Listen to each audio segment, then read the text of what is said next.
रास्ता महांगा ब्लॉक रो जलेश्वरपुर पंचायत महांगा पंचायत आउ उषुमा पंचायत रे प्राय 15 किलोमीटर रास्ता जार मूल्य प्राय 12 कोटी टंका से 12 कोटी टंकार रास्तार काम आज शुभ आरंभ होईछि। ये रास्ता हवा द्वारा विशेष भाव में आमर साई मंदिर आमर जसुआपुर आमर महांगार प्रसिद्ध स्वर्ण क्षेत्र आश्रम एवं जसुआपुर गाँ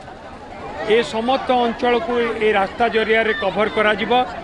ता सहित दीर्घ दिन धरिकी दाबी है आसुतिबा मल्लीपुरा स्वाई साई रास्ता मध्य एथिरे अंतर्भुक्त एवं ता सहित भी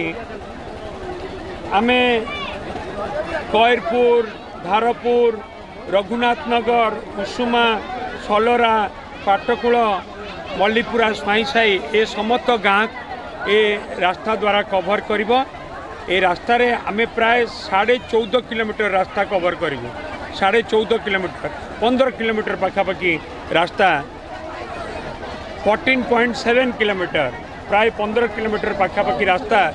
एथिरे कभर करा जिवो एवं ए बाबद को आमे प्राय खर्च करिबू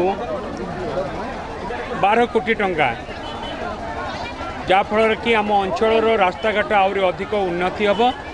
एवं आम अंचल जनसाधारण गोटे उन्नत मानर रास्ता पाइबे गमनागमन सुविधा हम एवं मु समस्त को धन्यवाद जनइबी विशेष भाव में 3 गोटी पंचायत जलेश्वरपुर पंचायत उषुमा पंचायत आउ महांगा पंचायत जनसाधारण को मो माँ मान मो भौणी मान समस्त सहयोग आज कार्यक्रम आरंभ हो।